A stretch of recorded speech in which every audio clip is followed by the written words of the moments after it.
ఎడారిలో సెలయేర్లు జూలై 22వ తేదీ. మీ అందు దయ చూపవలనని యెహోవా ఆలస్యం చేయుచున్నాడు. ఆయన నిమిత్తము కనిపెట్టుకొని వారందరూ ధన్యులు.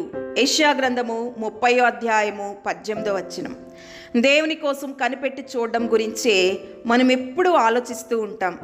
అయితే ఇంతకంటే ఆశ్చర్యకరమైన మరొక విషయం ఉంది. దేవుడు మన కొరకు కనిపెడుతూ ఉండడం, ఆయన మన గురించి ఎదురు చూడడం, మనం ఆయన కోసం ఎదురు చూడడం ఒక నూతనమైన నిశ్చయాన్ని, ఉత్సాహాన్ని ఇస్తుంది. మన నిరీక్షణ వ్యర్థం కాదని ఒక గొప్ప నిబ్బరాన్ని మనకిస్తుంది.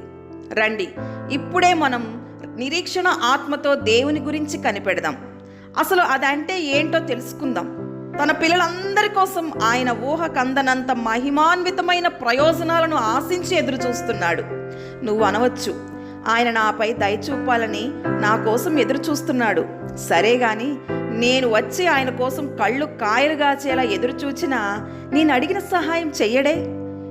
ఇంకా సుదీర్ఘంగా అలా వేచి ఉంటున్నాడే? దేవుడు ఎంతో అనుభవం గల తోటమాలి. ఆయన తోటలో పండే ప్రశస్త ఫలాల కోసం ఎదురు చూస్తాడు. వాటి కోసం చాలా కాలం కనిపెడతాడు. కాయలు, పండ్లు అయ్యేదాకా వాటిని కొయ్యడు. మనం తన ఆశీర్వాదాలను అందుకోవడానికి ఆత్మీయంగా ఎప్పటికి సిద్ధపడతామో ఆయనకు తెలుసు. ఆ ఆశీర్వాదాలు ఎప్పుడు మనం దక్కించుకుంటే అవి మనకు శ్రేయస్కరంగా ఉంటాయో ఆయనకు తెలుసు. ఆయన ప్రేమ సూర్యకాంతిలో ఉండి ఎదురు చూస్తుండగా ఆయన ఇచ్చే ఆశీర్వాదాలు అందుకునే విధంగా మన ఆత్మ పరిపక్వమవుతుంది.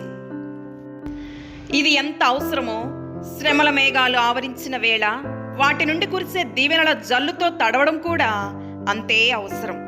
ఒకటి గుర్తుంచుకోండి, మీరు ఆశించిన దానికంటే ఎక్కువ కాలమే దేవుడు నీ కోసం ఎదురు చూస్తాడు. మీ దీవెనలు రెండంతలు అయ్యేందుకే ఎదురు చూస్తాడు. దేవుడు కాలం సంపూర్ణమయ్యేదాకా దాదాపు 4000 సంవత్సరాలు ఎదురు చూసి అప్పుడు తన కుమారుణ్ణి ఈ లోకానికి పంపాడు. ఆయన మనకు సహాయం చేయడం కోసం వేగిరపడతాడు. సమయాన్ని మించి ఒక గడియ కూడా ఆయన ఆలస్యం చేయడు. దేవుడి మాటలను దీవించునుగాక. ఆమేన్.